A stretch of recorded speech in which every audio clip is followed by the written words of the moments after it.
Shalom. Saudara-saudara, senang sekali bisa jumpa lagi dengan kita semua, jemaat GBD Kaimas yang begitu setia dan juga yang telah mendoakan saya kemarin dalam sebuah perawatan di Rumah Sakit Jantung Jakarta. Saya bangga punya jemaat yang begitu setia mendoakan hambanya, sehingga hari ini kami boleh berdiri di tempat ini dan melayani Tuhan dan pekerjaannya. Saudara-saudara, hari ini tema khotbah kita berbicara tentang hidup mengalir bersama Tuhan. Hati kita, saudara-saudara, pikiran, perasaan, kehendak kita, kalau kita sudah bersama dengan Tuhan, semua yang kita anggap berharga, misalnya egois kita, kesombongan kita, menurut dunia ya, kebanggaan kita, itu gak jadi berarti ketika pikiran, perasaan, kehendak kita mengalir bersama dengan Yesus. Kita berjalan bukan menurut kehendak kita lagi, tetapi kita akan menjadi berkat. Kita seperti pohon akan berbuah-buah, dapat memberkati banyak orang. Tuhan ciptakan kita bukan asal ciptakan, tetapi Dia mau menjadi saluran berkat untuk ciptaan Tuhan lainnya. Nah, saudara-saudara, mari kita buka Alkitab bersama-sama dalam Yehezkel pasal 47 ayat 1 sampai ayat yang kelima. Bila saudara tidak keberatan, mari berdiri bersama-sama dan kita baca bergantian. Kemudian ia membawa aku kembali ke pintu bait suci, dan sungguh ada air keluar dari bawah ambang pintu bait suci itu dan mengalir menuju ke timur, sebab bait suci juga menghadap ke timur. Dan air itu mengalir dari bawah bagian samping kanan dari bait suci itu sebelah selatan Mesbah. Ayat kedua, lalu dirinya aku keluar melalui pintu gerbang utara, dan di bawahnya aku berkeliling dari luar menuju pintu gerbang luar yang menghadap ke timur. Sungguh air itu membual dari sebelah selatan. Ayat 3, sedang orang itu pergi ke arah timur dan memegang tali pengukur di tangannya. Ia mengukur 1000 hasta dan menyuruh aku masuk ke dalam air itu, maka dalamnya sampai di pergelangan kaki.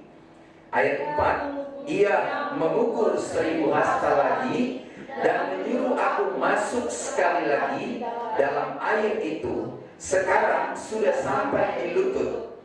Kemudian ia mengukur 1000 hasta lagi dan menyuruh aku ketiga kalinya masuk ke dalam air itu. Sekarang sudah sampai di pinggang. Ayat kelima kita baca sama-sama.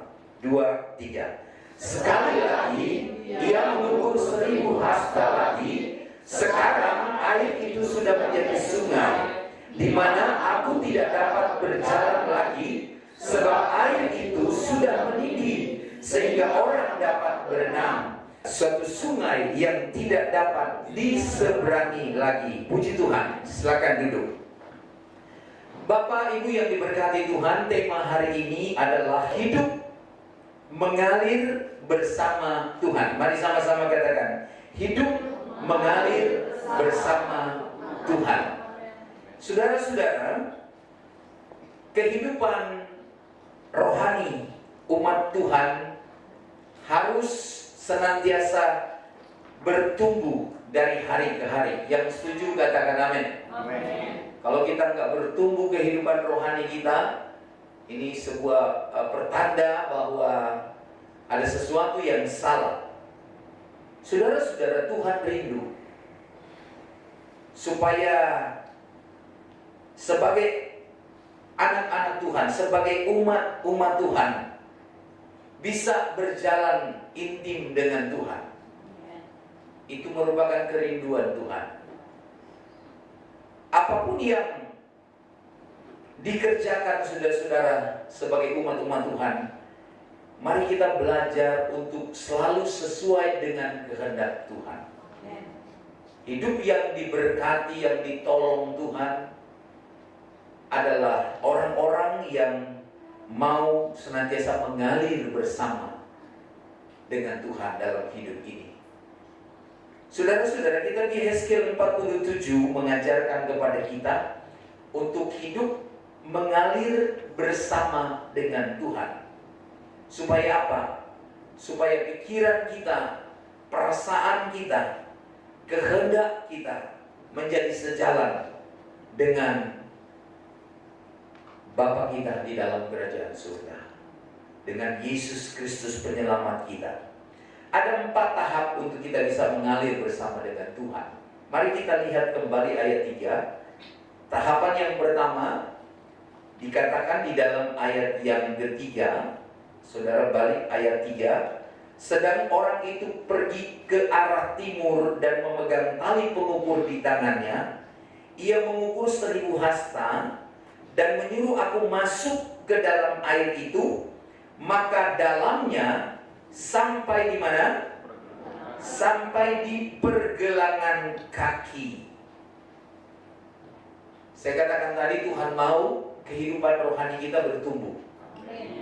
Saudara-saudara, di tahap yang pertama, saudara perhatikan baik-baik, dikatakan atau di tahap awal pertumbuhan rohani, atau di saat-saat orang mengenal Tuhan, kebanyakan mereka hanya berhenti sampai kepada tahap awal. Mereka tidak berani untuk masuk kepada next level. Ada banyak orang Kristen seperti itu, saudara. Dia hanya berani masuk kepada kekristenan tahap awal. Hanya mau ikut kebaktian saja, hanya mau ikut ibadah saja. Mereka hanya mau mencicip saja dan tidak mau melangkah lebih dalam. Tidak sedikit orang Kristen yang tidak mau bertumbuh. Dia berhenti pada tahapan awal ini. Mereka mungkin takut jadi basah kali ya. Jadi cuma sampai air itu dikatakan baru sampai di pergelangan kaki. Anak-anak kalau mau berenang, awalnya coba-coba dulu di tempat renang yang rendah. Lama-lama jadi berani, dia mulai ke tempat yang lebih dalam. Itu namanya anak yang mau belajar, mau bertumbuh, dan anak yang mau melawan, meninggalkan zona nyamannya. Saudara, kalau kita menjadi orang Kristen, menjadi jemaat, tidak mau terlibat aktif dalam pelayanan pekerjaan Tuhan, itu yang namanya kita hanya ingin tinggal pada level awal. Padahal ketika kita membangun hubungan lebih intim dengan Tuhan, maka kita akan melihat, kita akan merasakan, kita akan mengalami ada banyak hal-hal yang luar biasa, yang tidak dapat dilukiskan dengan kata-kata. Karena kekristenan itu pengalaman, saudara, bukan keturunan. Kekristenan itu bukan aksesoris, Kristen aksesoris atau Kristen seremonial, Kristen tradisional, tetapi kekristenan itu adalah operasional. Kekristenan itu sebuah pengalaman, saudara. Kita harus punya pengalaman pribadi dengan Tuhan. Ketika kita masuk pada level awal, saudara, Matius 11 ayat 1 dan 2, kalau kita hanya berhenti di level awal, ini sama dengan dikatakan dalam kitab Wahyu 11, kita hanya Kristen di halaman. Mari baca sama-sama. Kemudian diberikanlah kepadaku sebatang bulu seperti tongkat mengukur rupanya dengan kata-kata yang berikut: bangunlah dan ukurlah bait suci Allah dan mesbah dan mereka yang beribadah di dalamnya. Ayat 2.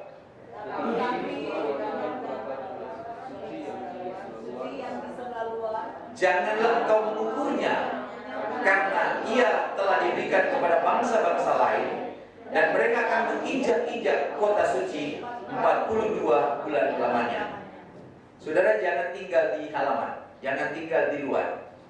Kekristenan harus masuk ke level yang Tuhan sudah siapkan lebih dalam lagi.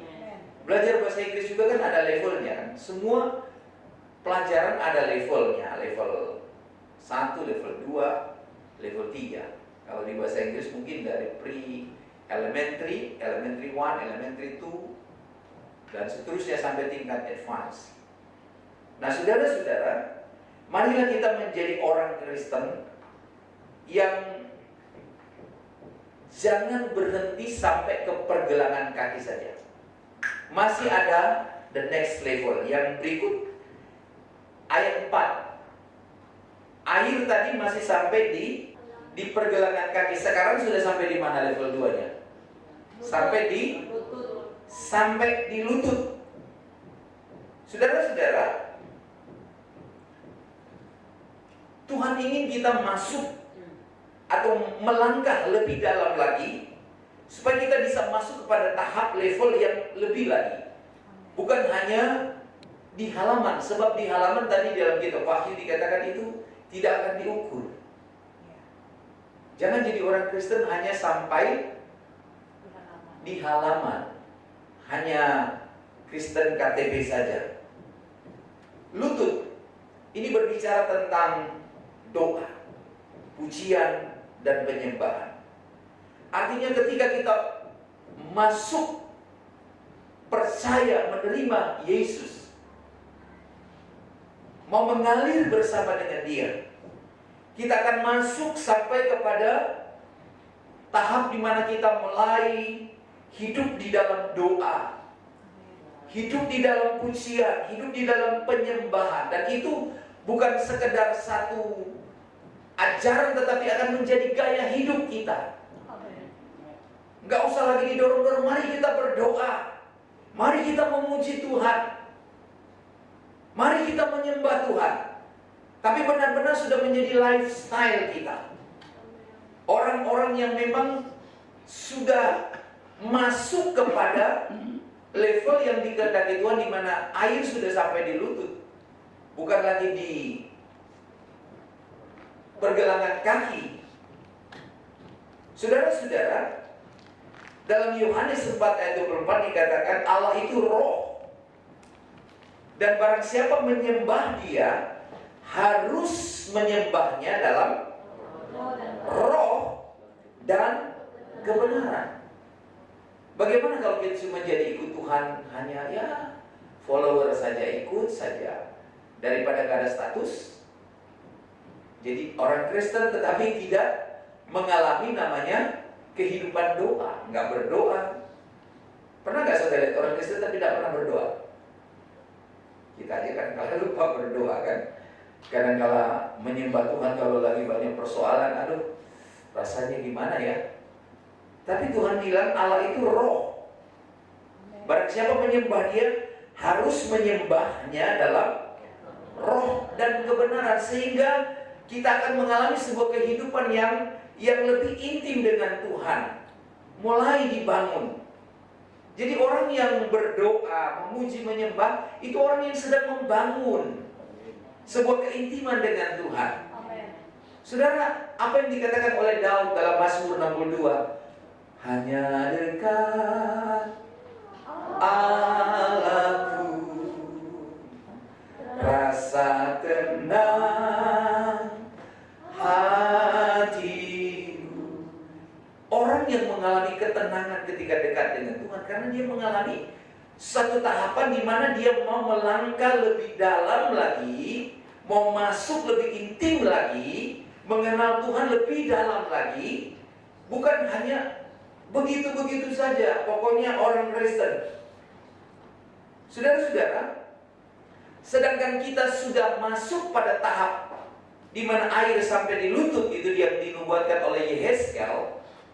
Kadangkala kita sudah hidup dalam pujian penyembahan, dalam doa. Kadangkala doa kita, saudara-saudara, terkadang nggak ada jawabannya. Pernah nggak saudara-saudara berdoa, kok jawabannya nggak ada? Pernah nggak?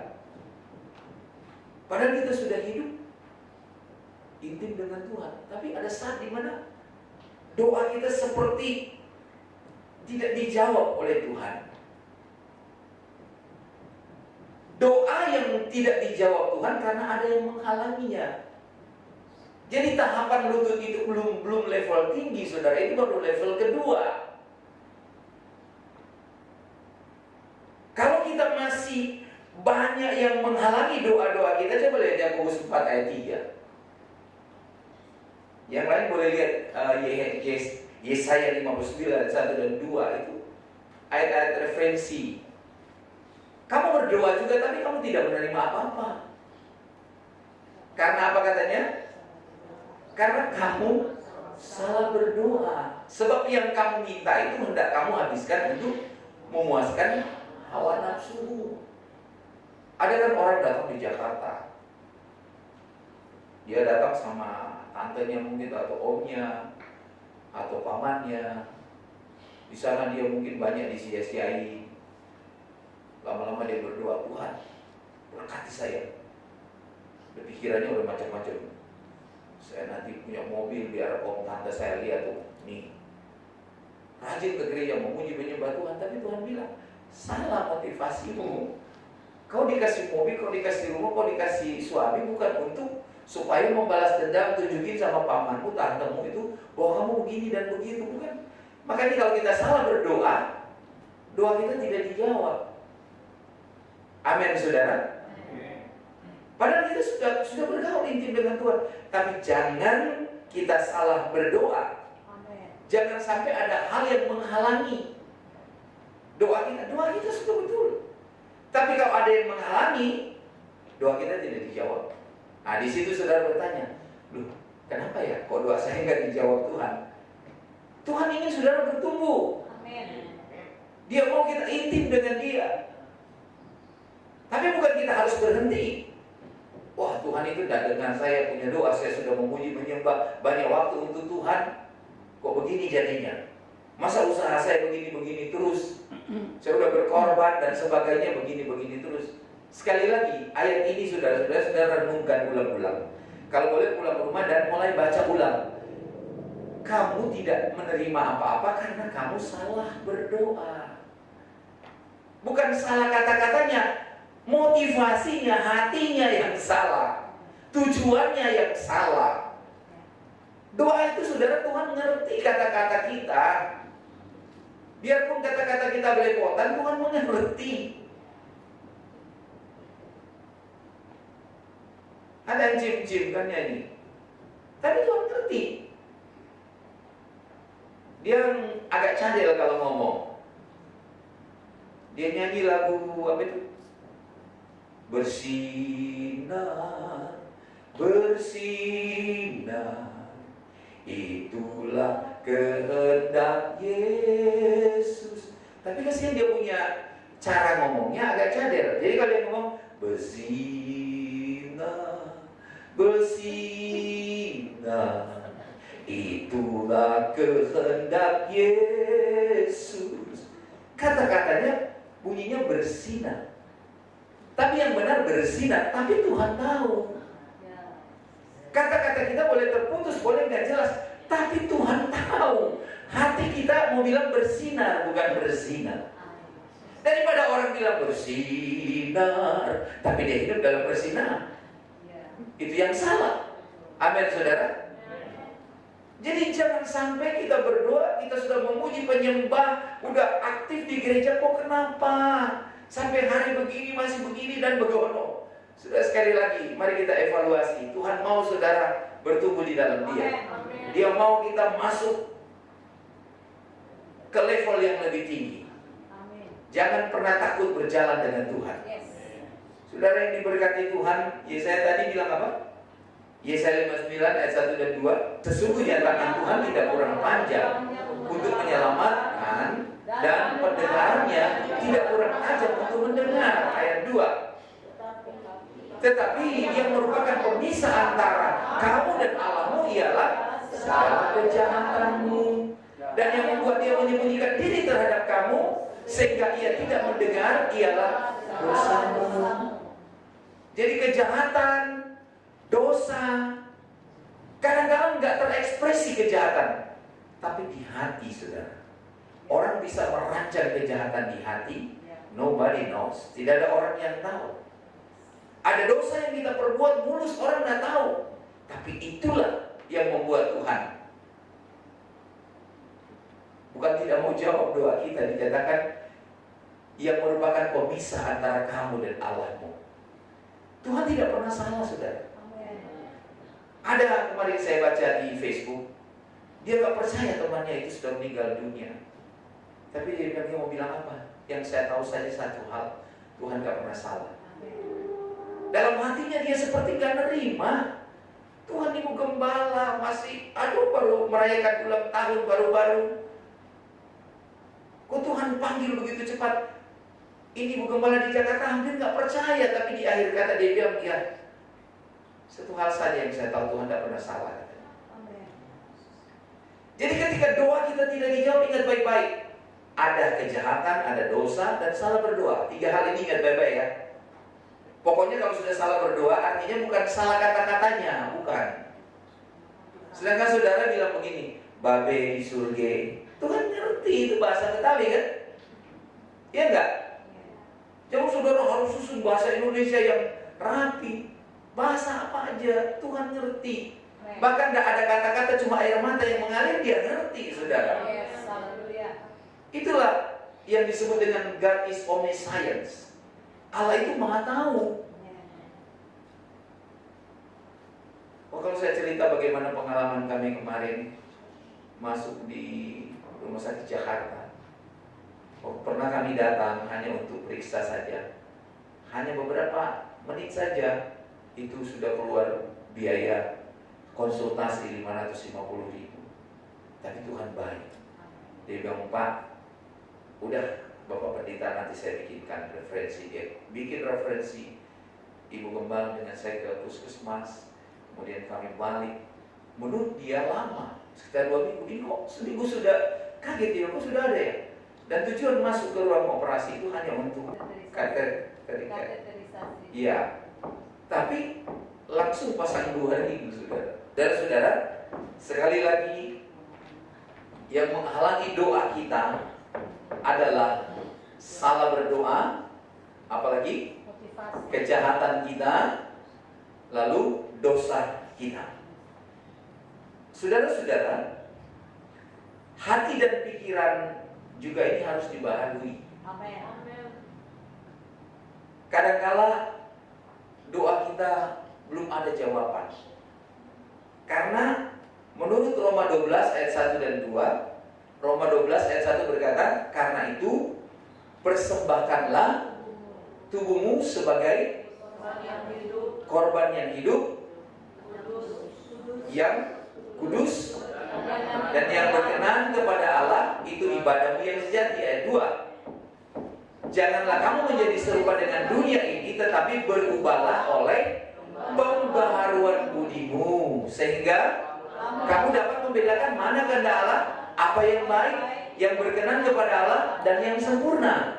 Kalau kita nggak bisa membedakan apa yang baik, apa yang berkenan kepada Allah, apa yang sempurna, kita nggak bisa bedakan, jangan heran kalau doa kita belum bisa dijawab. Tuhan akan menjawab doa orang yang tahu membedakan yang benar dan yang enggak, yang benar dan yang tidak benar. Tuhan hanya menjawab doa orang yang tahu apa itu yang berkenan kepada Tuhan dan apa yang tidak berkenan kepada Tuhan. Bayangkan kita meminta kepada Tuhan, kita berdoa kepada Tuhan, kita memohon pertolongan kepada Tuhan, tapi kita sendiri tidak pernah mau tahu apa yang berkenan kepada Tuhan, apa yang sempurna. Kita sendiri tidak mau tahu apa itu baik dan tidak baik. Makanya dibilang berubahlah oleh pembaharuan budimu. Amin, saudara. Amin. Jadi Bapak Ibu yang diberkati Tuhan, itulah level yang kedua. Sekarang di pinggang, ayat 4. Pinggang itu berbicara sebenarnya kebenaran. Efesus 6 ayat 14 tolong ditampilkan. Efesus pasal 6 ayat 14. Jadi berdirilah tegak, berikat pinggangkan kebenaran, dan berbaju sirahkan keadilan. Jadi saudara-saudara, pinggang, air sudah sampai di pinggang. Ini berbicara tentang atau mengenai kebenaran. Dalam Yeremia pasal 13, di sana mengisahkan tentang ikat pinggang yang melekat pada pinggang. Dikatakan akan lebih kuat, lebih awet dibanding dengan ikat pinggang yang ditaruh di bawah batu yang berada di pinggir sungai. Jadi saudara-saudara, ketika kita tinggal di dalam firman Tuhan dan firman-Nya tinggal di dalam kita, maka Yohanes 15 ayat 7 berkata, hidup kita akan semakin kuat. Mari sama-sama katakan, hidup kita semakin kuat. Jadi saudara-saudara, kita harus hidup di dalam firman, dan firman hidup di dalam kita. Jika kamu tinggal di dalam aku dan firmanku tinggal di dalam kamu, apa? Mintalah apa saja yang kamu kehendaki dan kamu akan menerimanya. Amen. Jadi saudara-saudara, hidup kita ini akan semakin kokoh, semakin kuat. Karena apa? Kita tidak sendirian. Ada firman yang kita percayai, dan firman itu mau tinggal di dalam kita. Jadi ada respon balik. Bukan hanya kita percaya akan firman, terima firman, tetapi firman tinggal di dalam kita. Di situ kita akan mendapatkan kekuatan baru dari Tuhan. Bahkan Ibrani 4 ayat 12. Ibrani pasal 4 ayat yang ke-12. Sekali lagi, di pinggang ini bicara tentang apa tadi? Kebenaran, firman Tuhan, kebenaran Allah atau firman Tuhan. Ibrani 4 ayat 12 berkata apa? Sebab firman Allah hidup dan kuat, lebih tajam daripada pedang bermata dua manapun. Ia menusuk amat dalam sampai memisahkan jiwa dan roh, sendi-sendi dan sumsum. Ia sanggup membedakan pertimbangan dan pikiran hati kita. Jadi saudara-saudara, kalau kita hidup di dalam firman Allah, maka kita senantiasa akan dibersihkan oleh kebenaran Allah itu sendiri, dan segala sesuatu yang tidak berkenan kepada Tuhan, firman itu akan memisahkan, membersihkan. Dikatakan dia akan, firman itu hidup kuat, lebih tajam daripada pedang, membersihkan kita, dibersihkan dari segala hal yang tidak berkenan kepada Tuhan, yang bisa mengubah kita, saudara, hanyalah firman. Karena itu cintailah firman Tuhan. Masuklah ke level yang dikehendaki Tuhan. Kita akan bertumbuh kalau kita tinggal di dalam firman, dan firman ada di dalam kita. Dia akan apa tadi? Membersihkan kita dari hal-hal yang tidak berkenan kepada Tuhan. Mungkin selama ini saudara hidup tidak berkenan kepada Tuhan, tetapi firman Tuhan, dia mempunyai pengaruh yang luar biasa. Dia akan membersihkan kita dari segala yang tidak berkenan kepada Tuhan. Lambat atau cepat, pasti itu akan terjadi. Yang dibutuhkan dari kita adalah berserah, menyerah total kepada Tuhan. Nanti pelan-pelan seperti bagaikan bejana. Kita sering nyanyikan, bagaikan bejana siap dibentuk. Kita itu seperti bejana yang tukang bejana, suka-suka dia mau bikin kayak apa, suka-suka dia. Dan kalau kita berani berserah kepada dia, pasti kalau dia bikin sesuatu yang terbaik untuk kita. Tidak mungkin dia akan buat sesuatu yang Satu contoh aja, hidup. Coba Tuhan bikin menghadap ke atas hidup kita, saudara. Kita maunya menghadap sekali-sekali dalam tren beda dengan hidup yang lain. Begitu kehujanan, gimana saudara? Luar biasa nggak air masuk di situ? Tapi Tuhan itu Maha tahu. Dia bikin menghadap ke bawah hidup, saudara. Udah menghadap ke bawah, variasi. Ada yang mancung, ada yang Ibu Gembala sering bilang hidung gora. Bahasa Manado itu. Kalau bahasa Jakarta hidung pesek. Semua ciptaan Tuhan itu pasti yang terbaik, saudara. Buat kita, mungkin bagi orang lain, itu nggak ideal buat saya. Tapi ideal bagi Tuhan, amin. Sering kan saya bilang, orang yang hidup mancung itu justru boros napas. Nanti kalau Tuhan suruh bertanggungjawabkan kuotanya, lu banyak pakai kuota tahu. Kalau kita yang pas-pasan begini, kita hidupnya udah ditakar gitu. Yang mancung sekali ya sih memang, tapi Anda akan bertanggungjawabkan berapa banyak, berapa kubik yang Anda hidup tiap hari itu. Luar biasa. Jadi Bapak Ibu yang diberkati Tuhan, yang terakhir hidup kita akan dipimpin oleh firman. Mazmur 119 ayat 105 berkata apa?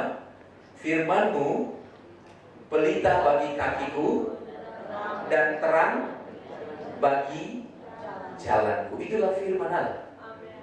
Jadi kita diajak Tuhan masuk lebih dalam. Jangan hanya semata kaki.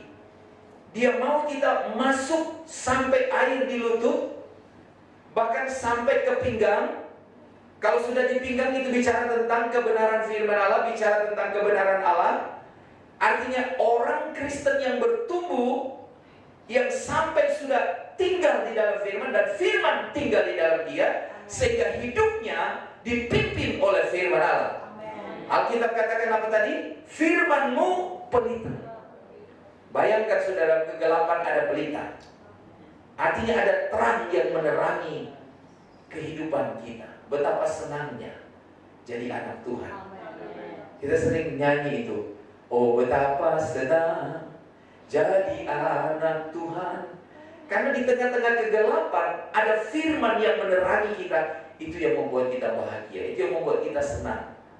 Makanya firman Tuhan berkata, berbahagialah mereka yang membaca firman aja udah bahagia, yang mendengarkan firman Allah, apalagi yang memelihara firman Allah itu, dan yang mau melakukan firman Allah itu siang dan malam. Itulah orang-orang berbahagia, saudara-saudara. Saudara yang diberkati Tuhan, biarlah firman itu menjadi pelita bagi kehidupan kita, yang akan menerangi kita kemanapun kita pergi. Ada firman yang menerangi kita. Suami kita tugas di luar kota, kita minta Tuhan biar firman menerangi dia. Amin, saudara. Firman menerangi dia sama dengan firman mengawasi dia. Firman mengontrol dia, sehingga ada kuntilanak-kuntilanak yang coba-coba saudara-saudara untuk merampas dia, untuk membinasakan dia, akan dihancurkan oleh kekuatan firman yang mampu memisahkan, seperti pedang tadi dikatakan, sum-sum apa semua itu dia begitu tajam seperti pedang bermata dua. Ibu-ibu kok gak ada yang bilang amin? Kenceng-kenceng lah kalau udah dengar firman ini. Ya Tuhan, ini yang kuperlukan dalam hidupku Tuhan. Amin, saudara. Kita perlu firman, saudara, karena kalau firman itu ada bersama-sama dengan kita, dia akan merubah kelakuan kita. Dia akan membersihkan hal-hal yang tidak berkenan kepada Tuhan. Dan dia akan bawa kita kepada jalan yang benar, terang, bukan dalam kegelapan. Anak Tuhan itu senang yang terang. Kalau lagu sekolah minggu nyanyi, anak monyet di mana? Di atas pohon. Anak cacing dalam tanah. Anak Tuhan. Nah itulah, saudara-saudara, bukan di diskotik, bukan di pub, bukan di tempat-tempat yang tidak berkenan kepada Tuhan. Tuhan mau pikiran, perasaan kita sejalan dengan cara Tuhan berpikir. Dan saudara akan melihat berkat Tuhan mengalir siang dan malam. Saudara-saudara, doa yang dibangun melalui dasar firman Tuhan yang kuat itu akan menjadi sesuatu kekuatan yang luar biasa bagi kehidupan kita. Jadi ada orang berdoa tetapi gak punya dasar, cuma ikut-ikutan aja. Dulu pernah ada suster, setiap dia mau berdoa dia punya kucing kesayangan.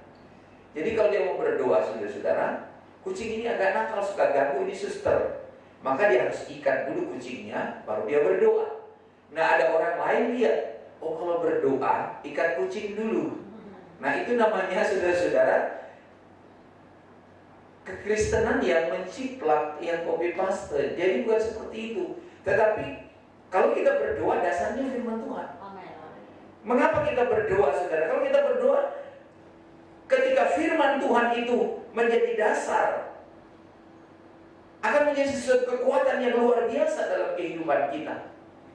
Kita bukan asal berdoa, bukan asal, tetapi benar-benar doa. Makanya dibilang dalam Alkitab, doa orang benar besar kuasanya. Bukan doanya yang benar, doa orang benar. Doa itu gak pernah salah. Orang yang ngomong, bicara bahasa yang enggak tersusun rapi aja Tuhan ngerti kok. Tetapi yang Tuhan inginkan orangnya yang benar. Yang keempat, ayat yang kelima, saudara, ini sudah gak bisa lagi seperti di mata kaki, di lutut, di pinggang. Sekarang gak bisa lagi. Tidak ada cara lain selain berenang. Karena dia sudah sampai kemana?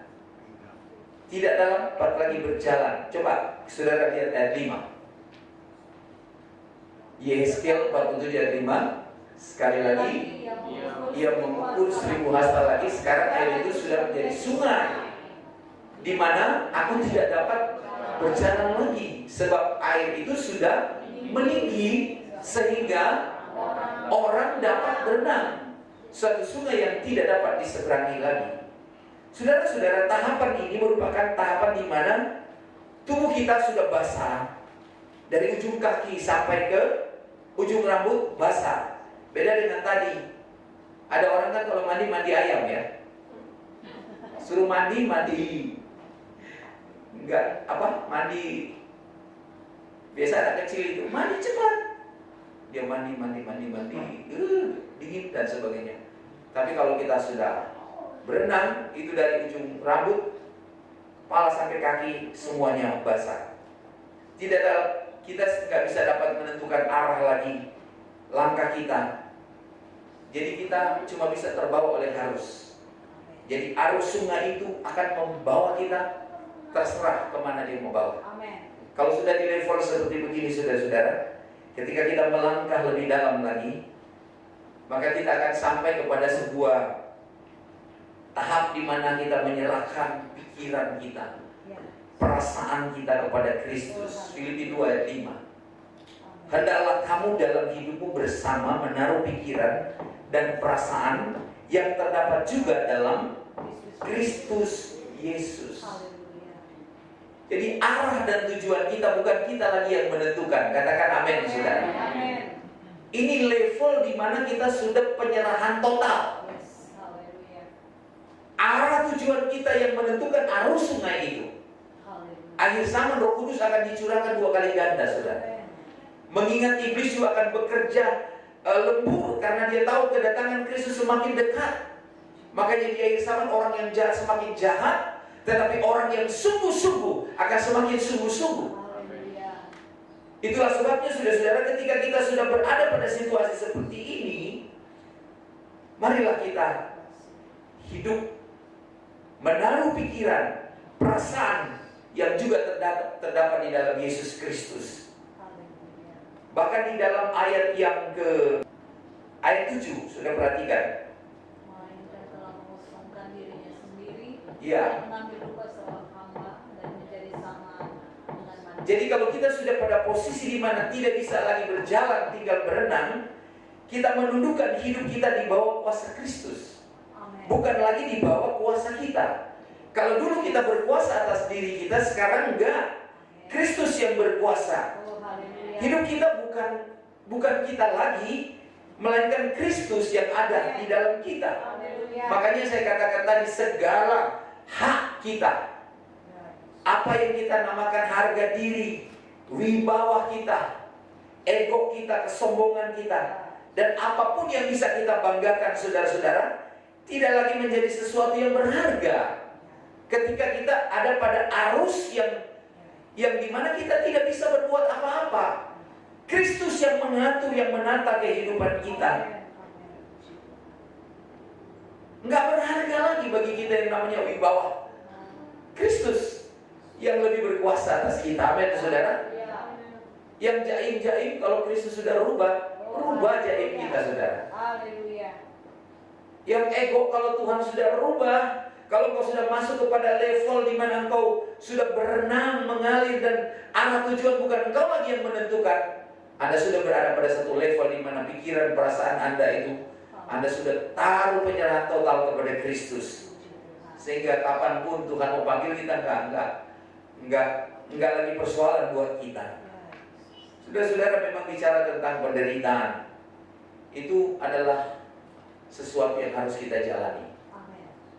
Kan Tuhan suruh pikul salibmu. Ada salib yang harus kita pikul. Salib kita yang harus kita pikul. Semua kita ada salib yang harus kita pikul.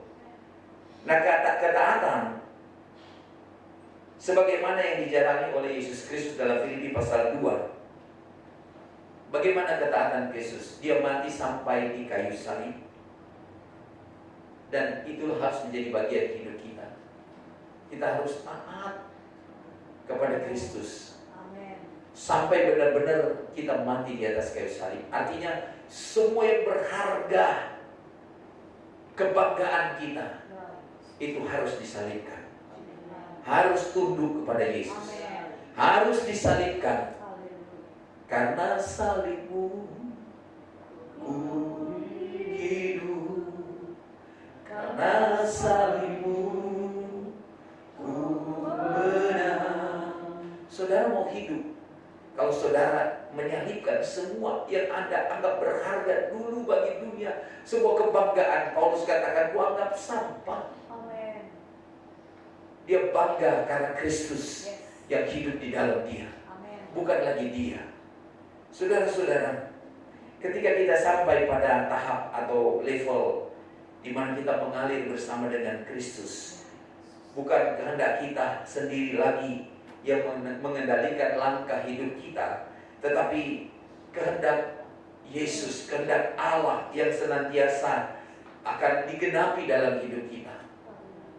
Tiap hari kita berdoa, Tuhan, biarlah kehendak-Mu yang jadi. Tuhan akan menggenapi janjinya. Asal saudara terus berdoa, jangan berdoa, Tuhan, saya minta ini, minta itu. Saudara, Tuhan tahu. Tuhan mengerti apa yang menjadi keperluan saudara, apa yang menjadi beban saudara. Tuhan tahu. Yang perlu kita doakan sekarang, Tuhan, genapilah firman-Mu, supaya apa yang masih menghalangi saya, sehingga saya belum berkenan kepada Tuhan, belum sejalan dengan cara Tuhan, dengan kehendak-Mu, sehingga saya belum bisa diatur oleh Tuhan. Orang Jakarta bilang masih suka ngeyel.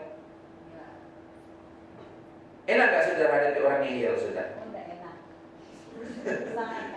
Tuhan pun lihat kita ini, orang ini sudah satu langkah diberkati, ngeyel terus, ngebaca terus. Tuhan jadi bilang, gimana ya, piye ini orang ini. Sudah, tapi kalau kita dengar, kalau kita taat, serahkan segala kekhawatiran kepada Tuhan. Kita jangan terus-terus khawatir. Saudara, saya percaya hidup kita akan menjadi berkat.